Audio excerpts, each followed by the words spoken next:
जो आदमी अपनी पत्नी के सार्वजनिक अपमान को अपनी छाती पर झेलता हो, वो अपनी पत्नी को किसी के कहने पर जंगल भेज देगा? कैसी मूर्खतापूर्ण बात है। ये दोनों भाई राम और लक्ष्मण, राम तो विशेष रूप से सीता के साथ ऐसा करेंगे ये नहीं हो सकता। क्यों नहीं हुआ था, क्यों आपके मन में भ्रांति आई, इसका भी निराकरण मैं कर दूंगा। लेकिन पहले मैं बताता चलूं, वाल्मीकि रामायण में 7 कांड हैं, 24,000 श्लोक हैं, और यह माना जाता है इनमें अधिकांश से प्रक्षिप्त हैं, जो वाल्मीकि ने लिखे नहीं। आप कहेंगे लिखे नहीं फिर कैसे हो गया? मैं 650 ऐसी कविताएं रोज व्हाट्सएप पे देखता हूं जो मेरे नाम से घूमती हैं। कुछ भी कूड़ा लिखो नीचे गालिब लिख दो, कुछ भी कूड़ा लिखो नीचे महादेव वर्मा लिख दो और उसे व्हाट्सएप पे वायरल कर दो, फैल गया। व्हाट्सएप एक विश्वविद्यालय है जहां से ग्रेजुएट होने के लिए अकल से पैदल होने के अतिरिक्त कोई आवश्यकता नहीं है योग्यता के आपके पास।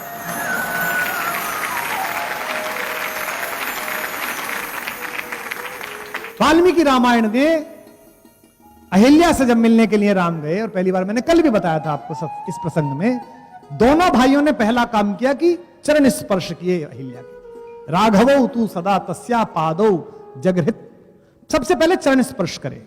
अब आप सोच के देखिए कि चरण स्पर्श करके राम ने यह घोषणा कर दी कि यह अहिल्या नामक मां पाप से मुक्त है। इंद्र पाप मुक्त है तो यह मां भी पाप मुक्त है, इसलिए इसके चरण स्पर्श करता हूं। बाली का वध करते हैं रूमा के अपहरण के कारण। एक प्रसंग है वाल्मीकि रामायण में, जब वनगमन होने लगता है, सीता विलाप करती हैं, कहती हैं, तर्क देती हैं कि मैं राजभवन से निकलूंगी, मैं तुम्हारे मार्ग के कंकड़ पत्थर साफ करूंगी। राम बहुत समझाते हैं उनको, और जब नहीं मानती हैं तो सीता को अपने साथ ले जाने का उपक्रम करते हैं। और ऐसा कहते हुए जो श्लोक आता है, ऐसा कहते हुए जो टिप्पणी आती है, उसमें राम ये कहते हैं कि वन छोड़ो, मेरे लिए तो स्वर्ग भी तेरे साथ जाए बिना संभव नहीं है। ऐसा कहने वाला राम क्या सीता का निर्वासन कर सकता है? फिर यह हुआ क्यों? जो उत्तरकांड बाद में जोड़ा गया वाल्मीकि रामायण में, वो महर्षि वाल्मीकि की कृति ही नहीं है। राम की महिमा को भंग करने के लिए ऐसी योजना बनाएगी कि उसमें 2 बातें ऐसी जोड़ी गई, 4 बातें ऐसी जोड़ी गई, शंभूक वध से लेकर सीता परित्याग तक, जिसमें शंका पैदा हो। और उत्तरकांड पर मैं अलग से किसी दिन बोलूंगा। उत्तरकांड में ऐसी 100 बातें हैं जिनको देख के आपको पता चलेगा कि ये अलग से जोड़ा है। आप देखिएगा कि जब वनवास हो रहा है, वनगमन हो रहा है, तो सीता को राम को लाके कैकेयी ने कौपीन दिए हैं, वस्त्र।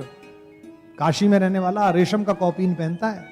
मरणम मंगलम यत्र विभूतिश्च विभूषणम कौपीनम यत्र कौशेयम सा काशी केन मीयते, ऐसी काशी। तो सीता के हाथ में तपस्वी का वस्त्र दिया, तो वशिष्ठ नाराज हो गए। वशिष्ठ ने कहा, वनवास राम का हुआ है, इसे क्यों दे रही हो?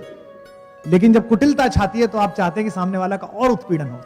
तो गुरु वशिष्ठ ने फटकारा, सीता ने वस्त्र ले लिए, लेकिन सीता को पहनना नहीं आता वस्त्र। आप सोचिए, पूरी सभा है, मां है, भाई है, बहन, सब खड़े हुए हैं, गुरु वशिष्ठ खड़े हुए, पूरा दरबार खड़ा हुआ है, और उनको वस्त्र दिए गए कि पहन ले, पहनना नहीं आता। इस पे जो अगली टिप्पणी है उस पर आप राम के समर्थन में खड़े हो कि अप्रवाद है, झूठ है जो फैलाया गया। तो उस महफिल में राम ने वो काम किया जो प्रेम करने वाला पति कर सकता है। वो स्वयं आगे बढ़े और उन्होंने सीता को अपने हाथ से वस्त्र पहनाया। तस्यास्तत् क्षिप्रमागत्य रामो धर्मव्रता वरः चीरम बबंधम सीताया कौशेयस्य ऊपरी स्वयं। सीता को स्वयं वस्त्र पहनाया। जो आदमी अपनी पत्नी के सार्वजनिक अपमान को अपनी छाती पर झेलता हो, वो अपनी पत्नी को किसी के कहने पर जंगल भेज देगा? कैसी मूर्खतापूर्ण बात है। अग्नि परीक्षा के बारे में लोग बात कहते हैं। राम ने विभीषण से कहा युद्ध जीतने के बाद कि जाओ मेरी पत्नी को नहला धुलाकर स्वच्छ वस्त्र पहनाकर लेके आओ। सीता ने कहा कि मैं बिना स्नान के पति का दर्शन करना चाहती हूं। विभीषण ने कहा कि प्रभु ने तो आज्ञा दी है कि आप स्नान कर लें और कपड़े पहन लें। नए कपड़े दे दिए गए, पालकी मंगवा दी गई, सीता पहुंची। जब सीता को उन्होंने देखा तो उनका मुख म्लान हो गया। अब आप समझेंगे कि इतने लंबे समय के बाद राम मिले तो म्लान के मुख हो गया।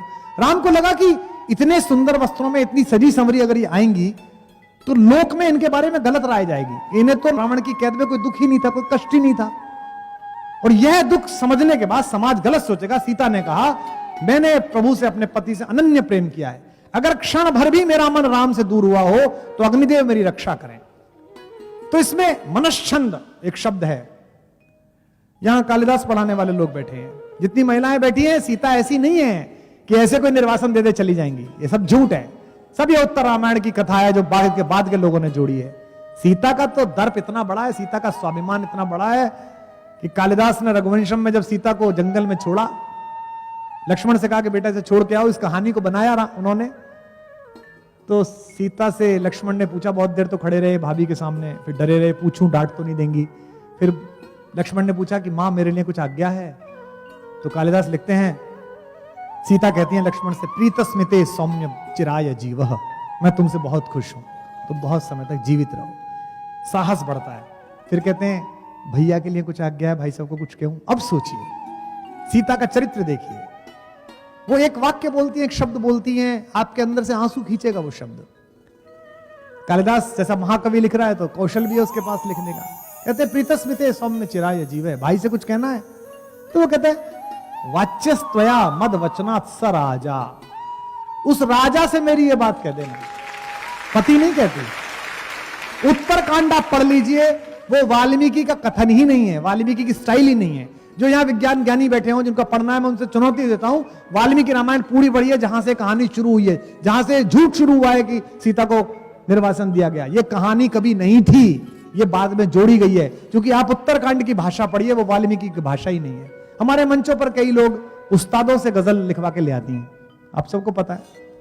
हमारा उर्दू का एक शायर है मलिक जादा जावेद, उसका एक शेर है, उत्तरकांड पढ़ते समय मुझे वो शेर याद आता है कि जो दूसरों से कहलवा के गजल लाते हैं, जो दूसरों से कहलवा के गजल लाते हैं, ज़बां खुले तो तलफ्फुज में मात खाते हैं। तो साफ दिखता है कि उत्तरकांड उनकी रचना ही नहीं। इसी से विचार पूर्वक बालकांड का तृतीय और चतुर्थ सर्ग लिखा गया, ताकि उत्तरकांड की वैधता दिखाई देती। तो आज के बाद इस सभा में आपसे कोई भी पूछे कि सीता का निर्वासन हुआ, तो उससे कहना कि भाई सीता का कभी निर्वासन नहीं हुआ, क्योंकि वाल्मीकि उस समय जीवित थे जब ये कहानी लिखी। वाल्मीकि ने जीवनी लिखी है, ऑटोबायोग्राफिकल एलिमेंट है, और वाल्मीकि ने उसे समाप्त कर दिया कहा, युद्ध कांड पर। और युद्ध कांड के बाद में कहा, इस प्रकार राजा ने, राम ने 11,000 वर्षों तक राज्य किया। जब एक बार बात कह दी और कथा समाप्त हुई, जोर से बोलिए। इसलिए वाल्मीकि ने योग बल से देखा, और वाल्मीकि अपने आश्रम में ही सीता को देख रहे हैं, राम मिलने आए हैं, नारद ने खुद ने कहा 11,000 वर्षों याद किया है। तो आज के बाद से इस कहानी का एक प्रसंग आप आगे से ध्यान रखेंगे, शंभूक वध और सीता का परित्याग। ये दो कहानी राम को दलित विरोधी दिखाने के लिए, आदिवासियों का विरोधी दिखाने के लिए, और राम को स्त्री विरोधी दिखाने के लिए। जिन लोगों को भारतीय संस्कृति के इस आचार विचार में आस्था नहीं थी, उन्होंने षड्यंत्र पूर्वक जोड़ी है। तो एक बात आज से मान के चलिएगा कि उत्तरकांड में जितना कुछ भी है, वो राम के बारे में अपयश फैलाने के उद्देश्य से लिखा गया, उसकी शुद्धि हुई नहीं है। और यहां बैठे तमाम लोगों से मैं निवेदन करता हूं, अपने अपने धर्म गुरुओं से, अपने अपने धर्म प्रचारकों से, अपने अपने कथा करने वालों से कहिएगा कि आज के बाद से इस प्रसंग को बोलना बंद करें। झूठ आप बोल रहे हैं, इसलिए जनता विश्वास कर रही है। निर्वासित अहिल्या को मां कहने वाला हमारा राम, कैकेयी जैसी मां। मैथिली चरण गुप्त ने कैकेयी को पहुंचाया है जब पंचवटी में, तो कैकेयी बताती है बेटे से, होने पर बहुधा अर्धरात्रि अंधेरी, जी जी आकर करती पुकार थी मेरी, लोग कुहुकनी अपना कुहुक राम यह जागा। बेटा तुम्हें याद है जब तू छोटा था तो मेरे पास सोता था, राम से कहती है कैकेयी, लोग कुहुकनी अपना कुहुक राम यह जागा, निज मंजली मां का स्वप्न देख वे भागा, होने पर बहुधा अर्धरात्रि बहुतेरी, तुम वही राम में वही कैकेयी तेरी। राम कहते हैं, हे अम्ब तुम्हारा राम जानता है सब, इस कारण यह कुछ खेद मानता है कब। राम ने कहा कैकेयी से, 100 बार धन्य वह एक लाल की माई, जिस जननी ने है जना भरत सा भाई।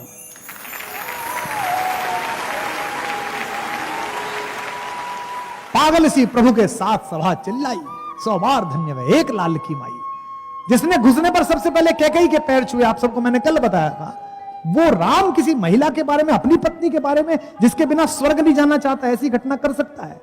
लेकिन हमारे यहां प्रवाद बहुत फैलते हैं, हमारे यहां अपयश बहुत फैलते हैं। हमारा कम्युनिकेशन का देश है, एक बात गांव में फैलती है, पूरे इलाके में फैल जाती है, अलग अलग तरीके से फैल जाती है। तो सबसे पहले तो अपनी आस्था, इस तर्क को दृढ़ करिए। मैं तर्क से सिद्ध कर रहा हूं, आज समय कम है, कल भी समय कम था, हर बार राम की बात करते समय कम पड़ता है, हरि अनंत कथा अनंता, समय कम है। इसलिए सबसे पहले अपने मन से स्वीकार कीजिए कि ऐसा आदमी, ये कैसे होता है कि अपने भाई के बारे में ऐसा कहते हैं, वो ऐसा नहीं कर सकता। तो सीता का जिस पर इतना भरोसा है, जिसके प्रति इतना विश्वास है कि वहां बंधन में रह के भी बाध्य नहीं है वो भारतेश्वरी, वो व्यक्ति उसे घर से निकाल देगा। ऐसी मूर्खता कैसे सोची जा सकती है?